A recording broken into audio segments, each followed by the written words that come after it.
You're listening to Cinema Red Pill. I'm Sharon, and today I'm here with Nick. Hi everyone.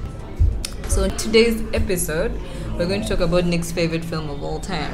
Actually, quick side note is the reason when you asked me to talk about my favorite film, I don't exactly have one, but I wanted to talk about one that's not accessible, that I feel people should, access. That was your logic. Yeah. And I specifically asked you for an accessible classic film. I think this ought to be accessible. It's not, but it ought to be. Hence my choice. What the fuck? Okay. Anyway, so Nick's favorite film is The Seventh Seal. Yeah. Am I right? That's right. It's The Seventh Seal. It's by the director Ingmar Bergman. Ingmar. Oh my god, I said Ingrid. Yeah. Oh! So Ingmar Bergman also has Persona. Yeah. So we're going to talk about both the films. Yeah. This is now officially the oldest film we've done on the podcast. Really? 1957, that's really old. Is that for Seventh Seal? Yeah, that's Seventh Seal. Yeah, so 1957 is the oldest. The one before runner-up was 1964, The Graduate. Okay. Yeah, I think that's around the same time Persona came out. Yet Persona is in black and white. Yeah. Is there a reason why they kept that style? Well, yeah. Its original title was cinematography, but in Swedish. So I guess cinematography or something like that. The point of it, part of it, was trying to tell a story through cinematography. Ingmar Bergman and his career cinematographers was they worked together on pretty much all of their movies, and so they wanted to do a project that involved the audience in the effect of light on story. And so Persona came up. They wrote a script, and directly involved in the directorial process was the cinematographer himself. So what I saw about that guy is how people were just trying to explain how directly a cinematographer can affect the director's work, because Ingmar Bergman's work was not going to be what it was without him. Do you think? Of course not. I think that's why he kept going to the same guy throughout his entire career. It's intrinsically related. You're in a visual media. I think light is a big deal, and this guy takes it seriously, and so they influence each other. I think a more modern contemporary duo is Wes Anderson and his cinematographer. What's his name? The name escapes me right now, but and you can see in the style. Does he always use the same guy? Almost always. I think there's only like 2 exceptions. Okay, speaking of some people who have been talking about before the podcast, one of the pretentious guys, Inyaritu, I think, always uses Lubezki. Yeah, that's true. That actually does work as well, because they suit each other's style. Lubezki likes doing all the fancy stuff, all the contemporary, scientific tricks, and Inyaritu eats it up. So, yeah, they work together. It's fine. In fact, it's not something unique as such to Ingmar Bergman. Lots of directors do this. Yeah. It's just that for these two, it was very, I hate to use the word, intimate. Oh, no, that's a good word to use. Yeah. Okay, other details on the director himself besides the cinematographer? Well, he's Swedish.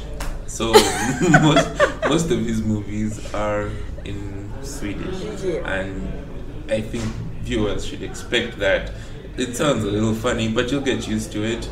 And I think when you get down to the brass matter of it, the dialogue is much more interesting when it's spoken in its original tongue. I think there are dubs out there, English dubs, but avoid those. There? Never watch an English dubbed film. Never watch an English dubbed film. Don't. Never, even with anime films, I just never watch. Yeah, it doesn't work. Anyway, he's a Swedish man. He's passed away, and he directed, I think, over 60 movies. Over 60. He's he's very well regarded. He's like, to put it like a rapper, he's your director's favorite director. He's in those communities. He's a great influence to guys like Martin Scorsese and the big names. Everyone looks at Bergman's work, Woody Allen, all those. They look at it like a holy grail, like something to aim for, which is ironic considering they're making films at the same time. And I think it's about time people, at least the sophisticated cinema viewer and even the casual one just look at his work and appreciate it, because it's fantastic. It's definitely worth viewing. I must point out, it won't be obvious to appreciate it, though. I still insist they're not the most accessible films. I think if I'd watched these films when I was like 3 years from before this, I wasn't going to appreciate them the way I've come to now. There's another relationship I wanted to ask about. Have you seen his relationship with Tarkovsky? Like Tarkovsky was his favorite director and he was Tarkovsky's favorite director. I'm not aware of that. Really? You should see that. Okay, now let's talk about the film. It's time to talk about the film. We're going to start with Persona because I feel it was my favorite one out of the two. Naturally. It's the more accessible one. Advice to anyone who decides to watch the films. Start with Persona. Start with it, actually. Please watch Seventh Then Seal. after that, see Seventh Seal. So, like we said before, there's about 60 films of his, but we're going to just pick out these two. Yeah.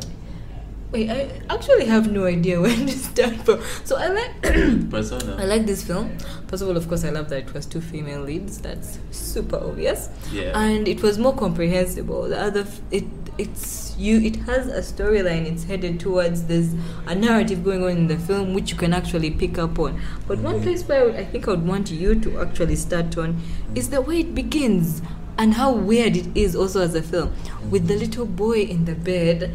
Then there's this thing they had ongoing with the film reel, which even comes on at pornography. Yes. So I think that should sway you into how you want to talk about this film. All right. So, like I mentioned earlier on, Persona was originally titled cinematography. It was an exercise in light. Okay, light on film and its effect on storytelling. So, okay, this is my interpretation of the beginning of that movie. Okay, this is also crass. It's to set the mood, to get you to understand what's going to happen. There is a point in that little brief montage where the child is on a screen. Oh, I love that shot. And he's touching a screen, but it's not visible. The screen itself isn't visible. Yeah. But there's an images playing in the background. I really like that. A lot like it's a bit condescending because it's portraying the audience as an infant, unable to even experience the screen. May I say this is Nick's interpretation of the film? I think I said that earlier on. This is your interpretation. Well, I mean, you're watching a movie typically on a big screen because these movies are portrayed on the silver screen. Yeah. At the time, DVDs weren't there. Yeah. Neither was VHS. Anyway, so whenever they show a screen within a movie, I think it's a pretty straightforward metaphor. And directors think of their audience as infants most of the time. That's condescending to the audience. The idea that this child was now trying to pierce through the screen and into it was plus, like you mentioned, it was a beautiful shot. It really is. Honestly, a very I have no idea how shot. they did it, but I'd love to find out.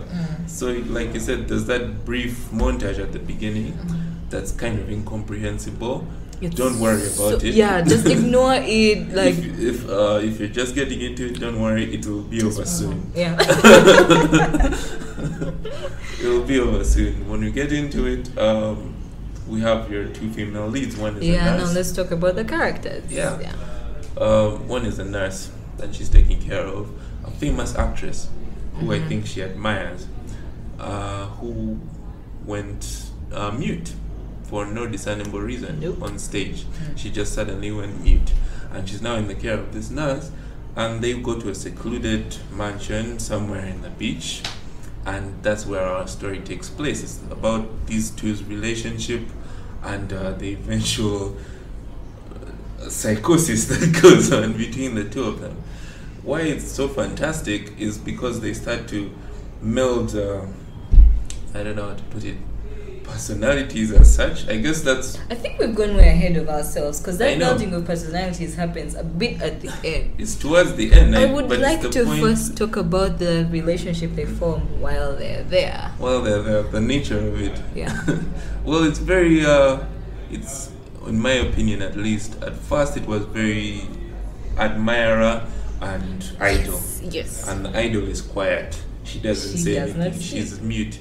And so this nurse, who I suppose must be unfulfilled in some way, admires her so greatly. She keeps talking to her, and she's basically, she's loving it. But eventually, there's a slight frustration. You can see it's only very slight that this person isn't changing. She's just this mute unseen. Almost, she may as well not be here. But there she is, and there's this frustration, and then the nurse eventually starts confiding in a very personal information.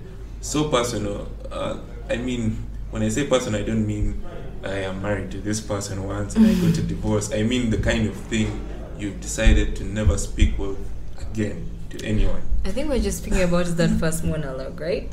Yeah, it's the important one, because it brings up the next beat in that relationship. It's the betrayal of trust. Yeah. She confides in her this extremely it's one of the favorite moments of everyone who sees this movie. Yeah, it's one of the favorites. She describes a sexual encounter at the beach. You need to see it to understand. It's amazing, because without even showing any you could flashbacks, imagine that you can whole picture it very scene vividly, and it almost in your head it seems like that scene was played out in the movie, but it wasn't. She just talked about it. Anyway, her trust was betrayed.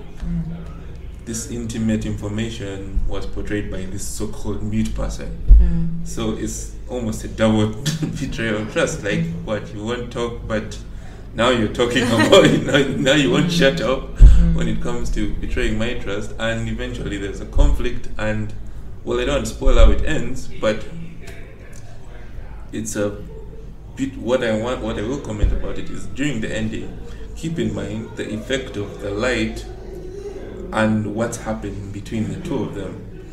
Eventually, it even becomes a bit difficult to discern whose face. Anyway, you'll see it. No, I have to talk about that a bit. Yeah. Another thing I liked about the film, though, why it was more accessible for me, was the character, the nurse's character. I liked how confused she was. She was a very imperfect character, like how she was talking about her marriage and how unsure she was about the world. And you'd also tell the actress's fascination towards her and how it was like a character study to her. It was a character study to her. There's something that happens at the end, the part that you don't want to talk about. Well, I think it's monologue. A fantastic it's a conclusion. fantastic scene. And I don't spoil it for the viewer. No, I kind of don't care. Okay, fine. Yeah, it's a wonderful scene. What happens is they... Oh my god, I love that scene, because I actually preferred it compared to the epic sex monologue, which happens before that. Of course, it's the best scene in the movie. It's the best scene in the the movie. point of it. Because they do this thing where they show the conversation in two different angles. Exactly. And you actually wait for them to make some difference. You know how the two perspectives are shown and they're somehow different? Yeah. No, the camera just changes. It just changes. And it's the same exact dialogue. I was like, what? And that dialogue that they were talking about was so fascinating, because... Can I talk about it? Yeah, go ahead. Because they're describing this chick... it was the nurse giving the dialogue. Yeah. The nurse was telling her what she knows is wrong with her and giving her what she thinks why she's decided to stay mute. And she talks about how this chick gave birth to a baby, and the baby was basically disabled. And realistically, if you think of it, if this could happen to anyone. So she talks about how she started growing a severe hatred for the baby, and of course it kills you as a human being inside. Oh my goodness, that was so magical. It was amazing. It was amazing. It's like their final it was like a final blossoming of their relationship. Yeah. The obsession turned into true empathy. She could now read her mind almost. That scene was so good. It was so brilliant. Good. Pretty brilliant. Do you know, I don't have much memory about the closing scene besides the closing reel at the end, because it's the one that made me realize that whole reel sequence had some significance to it. And that's the thing about this film. Nothing is without significance. Like, if you it has so much subtext. Ingmar Bergman is a master of that, of precision. He's very precise. He's so clever. I think it makes sense that he's into minimalism. He doesn't like all the glare, all the nonsense. What if he's just shitting us? What if he's just doing shit and we're here reveling about how clever he must have been? Then that makes us the infants, doesn't it? It's like these fools. But I was just doing that because I was just doing random stuff. that would be hilarious. It would be. It reminds me of there's this little story. You know how there's this movie Taxi Driver, Martin Scorsese. Yes. You know how in the beginning the taxi emerges from that smog Yeah. before the title card Before the pops up, title sequence. So a lot of the lauded critics and whatever were trying to describe that like it's about this cab coming out of like the maws of hell or something because of the smog. And so they interviewed Martin Scorsese about it and like, I didn't know people were. I put it there because there's this steam in New York, and it comes out sometimes, and so I wanted Taxi to go through that steam. People look So so yeah, people hard are into always this going to read into things. In the same way, like recently, when one of the films people overinterpreted from last year was Moonlight, because it was quite an artistic film. It was. So now I saw someone fussing over the weirdest thing. They were saying how the main character, was every time he would eat food, he would eat it from the side. Can you imagine someone looking into that? Like, so this means detail. that in life he always looked at himself as a side between he wasn't someone who deserved the whole food. Analysis. What? And I was like, no, those things weren't written in the script. Stop overreading the film. Yeah, that's true. But I don't think that's the case with Bergman, though. His movies really are very precise. His movies really have a lot of subtext. And when you do see them, you'll understand. Now, while we're talking about that, I'm pretty sure Seventh Seal, what we're going into, has so much beneath it. Like, I think I picked up 40% of that film. Yeah. And so let's get into it. Could you start talking about the premise of the film? Alright, so The Seventh Seal, Don't Let Sharon Fool You, is actually a very simple movie. It's not simple. It's a simple movie. In fact, when I was talking about the stylistic change, what I meant was he went from being stark with what he was saying to being a little more subtle. Persona is a very subtle movie. Anyway, it's not subtle. It's subtle for Bergman. Let's put it like that. Okay. So basically, what it's about is a knight, Antonius Block. He's a Swedish knight, just returning from. Name. Oh, you're reading. Oh, thank God, I was going to say, dude. His name was Antonius Block. He just returned from the Crusades. It's set in medieval Sweden. Anyway, he returns from the Crusades and encounters death at a beach. Oh yeah.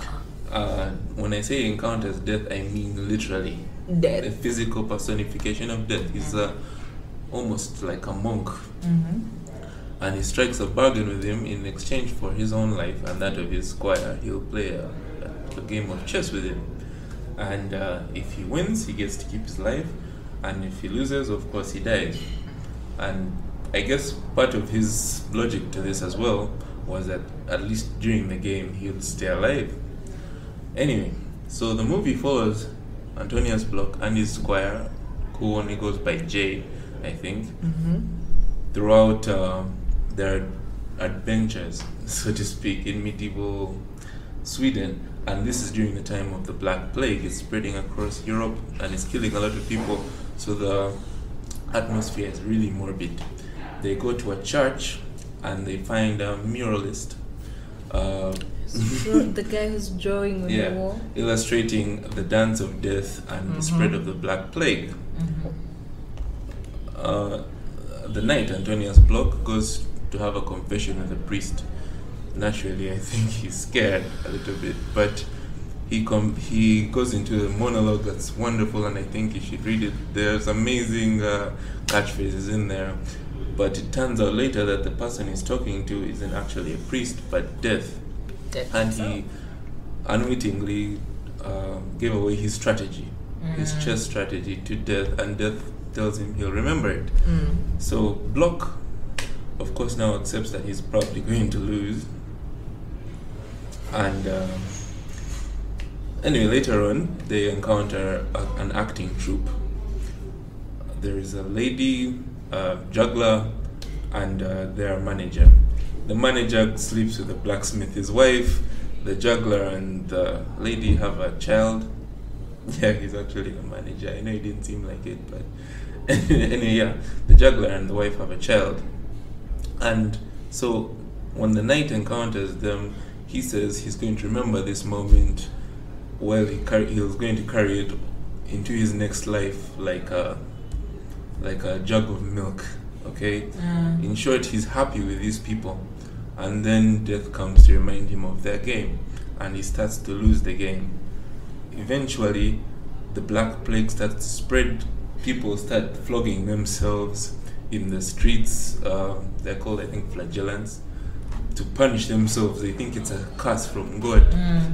And so the knight offers them to stay in his mansion while the Black Plague won't reach them, he believes.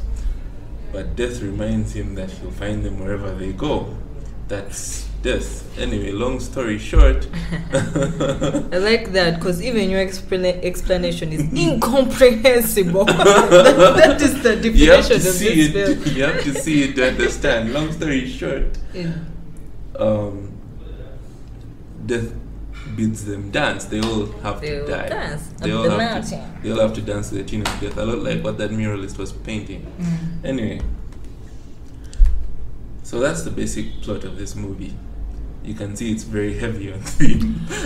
It's very, very heavy on religious theme. Yes, it's which, by my understanding, is one of the reasons why you like it, right? Well, yes, of course, I'm a religious man. I kind of need to understand that because some people's interpretation of this is his cynicism on God and the lack of presence of God in a society, and that's why they are overtaken. Yes. Thank you. That's a better way to articulate it. The silence of God, yes, which is the lack of his presence.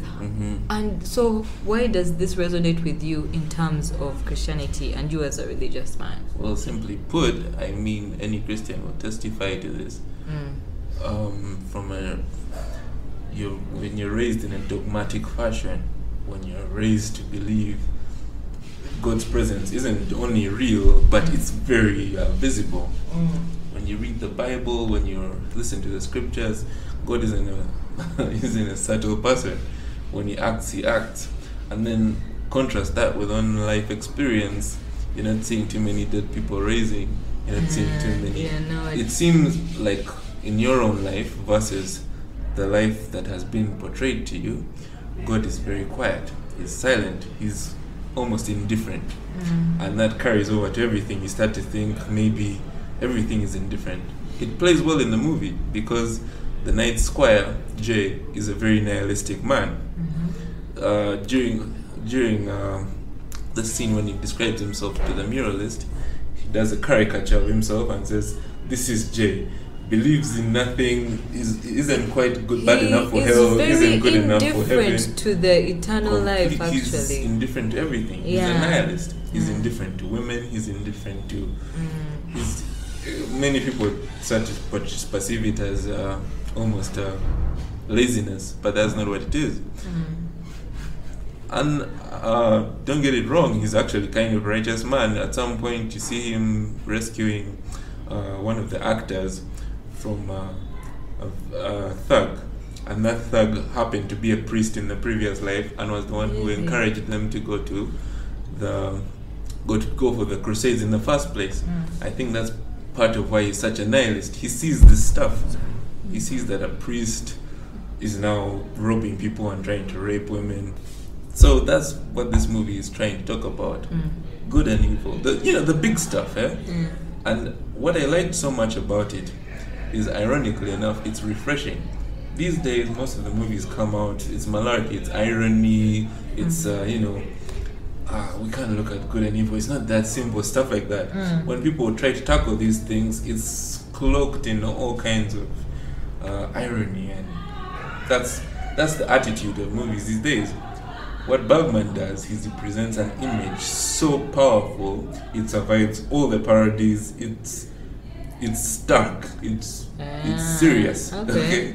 Oh, I like that description. He's such a serious director.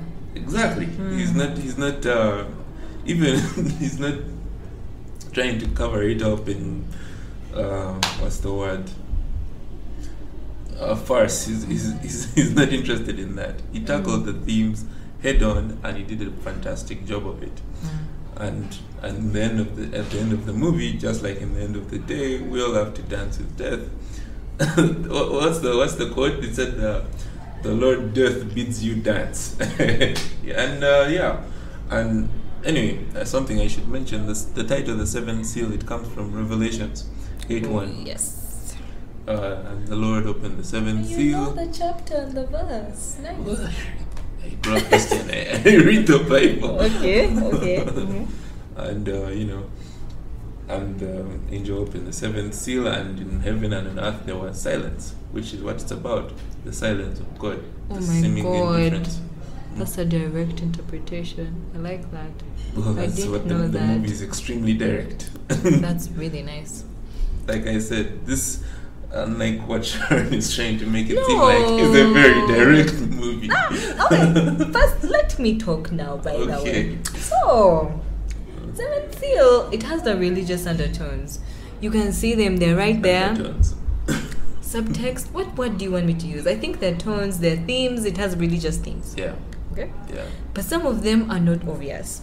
It's There's true. only one I read, which I'll tell you about a little later. But you can see they're there. I love the beginning. I love the night, Yeah. having the chess game with death.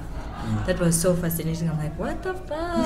I think I'd seen that image a bit of times Yeah. in my film internet life, but I didn't. Now it was fascinating to see where it was from. But I mainly understood that dynamic between death and the night, and that preacher scene which we talked about, where he thought it was a preacher, but it turned out to be death. Yes. But it's a here is my confession. problem. Every other single character around the night was hard to discern. You're speaking words right out of my mouth. Okay. It was hard to discern. It was hard to, and then there was so much involved in the narrative of the story. Do you know, there was a moment in the film where I almost forgot about death and the night. This is where and I don't like that, because this is the main point of the film, and these characters felt utterly useless to me, and their stories were not. They weren't interesting they weren't interesting narratives for the film. They hardly added anything to the ending and everything I picked out of that dance with the devil. They were hardly. There was this mean knight. Was he a knight? He was someone's bodyguard. I didn't even get the fuck his deal. Do you remember him, the one who got a girl and is like, "You will be my..." Yes, that guy was. He was formerly a priest. That's the guy you're talking about. He's the one that convinced them to go to the Crusades. That guy. And then he became a thug. He was just a thug. The narrative of that was not easy to comprehend. Yeah. But all the side characters' story just didn't fly well with me. And then there was this guy who had cheated on his wife. And actually, this comes to the character I mainly wanted to talk about. The only side character who I really liked was I don't know if he was he seemed to be like a circus guy. The one who was like a showman. He was a showman. He used to go on the road with the lady with the baby. Yes. Do you remember the lady with the baby? So now I was very, very, very intrigued by those three. Yeah. I loved them. I loved what was going on with them. When they came on, I cared about what was happening with them. Besides the night and the devil and death. Them, I extremely loved them. So, what even made me more intrigued is when I went on to read about them, someone interpreted them as Mary, Joseph, and Jesus. Now, how they explain it is how, do you remember he was able to see death talking to... the end, yeah. Now, that actually made more sense, because he kind of had... You could interpret it that he had the spirit in him, and he used to keep on saying, I'm able to see things. Man, there's so much. Introducing him, he saw Mother Mary. He saw Mother Mary. He was able to see things, so he was basically the good. I think one of the only good people in the film. That's the point.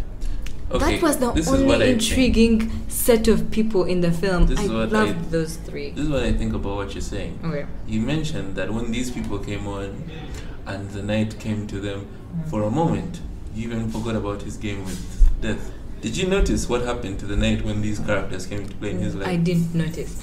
He also forgot about his match. And death had to come to remind him. Did you notice that? He said, I'm going to carry this moment with me. Like, what? And he was sitting there, and then death shows up. And if you watch, because Max von Sydow, by the way, he plays the knight. If you watch his expressions, they're amazing because they're very. I'm kind of not buying that. I forgot about them because I was utterly bored with these other characters that they were showing me. But you just mentioned that you were intrigued by the three. I was intrigued by the three purest people. They're the people. ones with the most screen time. I loved them. And they had the most screen time. I really loved them. I loved them. They made the movie way above average for me. Because if it was just my relationship with the night and death, this film would have been a proper half and half for me. But those two, they added my experience with the film. The three, the purest people, the chick and her baby. The movie wasn't about the night and death. You see, the night in his speech with death, he said something along the lines of, okay, this is just me trying to remember. He said something along the lines of, I am cast by my indifference, alienated from everyone and everything. Like, why must it be like this? Why did God cast me with this? That's what he said. His indifference. He felt like he wasn't part of the world anymore. Later on, if you notice when he's speaking to the family, he mentions he had a wife at some point before he went for the Crusades. Yeah. So how is it that a man who's heavily invested in the world is so tired of it?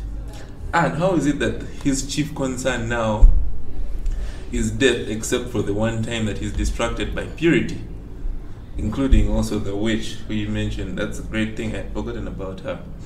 When he sees the witch and they say these freaks who wanted to burn her are saying, this witch, let's burn her. He takes interest. He says, so you can see the devil. I would like to meet him. I loved that. Oh, continue about that scene. Continue. Anyway, that's what he says, because in her he doesn't see a witch who he should burn. He's seeing meaning. This is a story about a guy desperate for anything. But Nick, right after that point where he says, do you see the devil? There's the part where she goes up and then he says, you guys, she's seeing nothing. Yeah, because she's not a witch. No, I don't agree with that interpretation. What I would say is it almost clarifies his indifference of there's absolutely nothing in the eternal life. There's just blank. There's only nothing. one other character who actually did see death. Who else did see death? That man, the juggler. He's the only other character who saw death. The other character who they cut the tree off? The one who cheated on his wife? No, the one with the wife and child. He saw death because he had the spirit of the Lord to show him death. Exactly. He saw death because he not had because God. he was a witch. I interpret as he had the spirit of the Lord. I don't believe. I almost believe that Mary and Joseph. What they're trying to portray is that he was a very pure person. He was almost painfully so. Yes, he's so pure. Him and his Exactly. So naturally, he was able to see things in stark clarity. But I would think if someone's so impure, who's so bad, they should also be able to see the devil.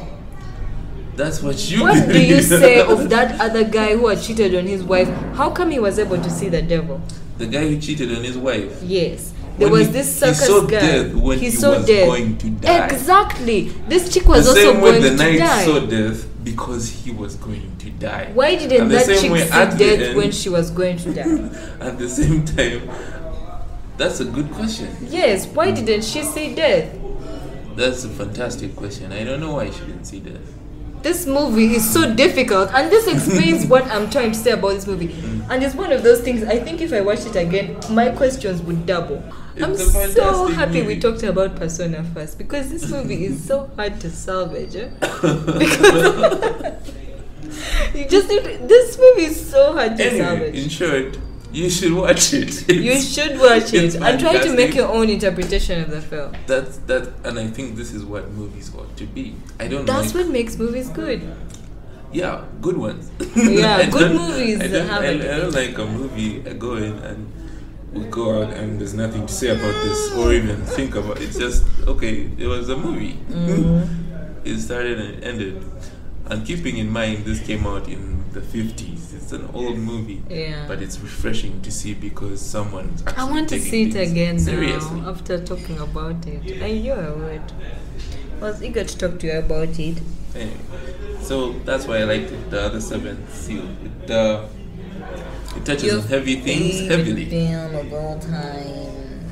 Yeah, I mean, typically I'd go for something one more accessible and a little more lighthearted because I like lighthearted stuff. Do you? Yeah, I don't think you do. I really do. I do like Groundhog Day. Aww, that's so lighthearted and accessible. Exactly. But you know, I just feel that movies have to go a certain direction, and for that to happen, audiences have to go that direction too. Yeah. Yay! Are we done? Was there anything else you'd have wanted to say? About the Seventh Seal? No. About Except Ingmar that Bergman. you should really watch it. You should watch it. Yeah. It's a good movie. Okay, this has been Cinema Red Pill. I've been with Nick. Muhereza. Yeah, that's how it's pronounced. I'm Sharon. Thanks for listening.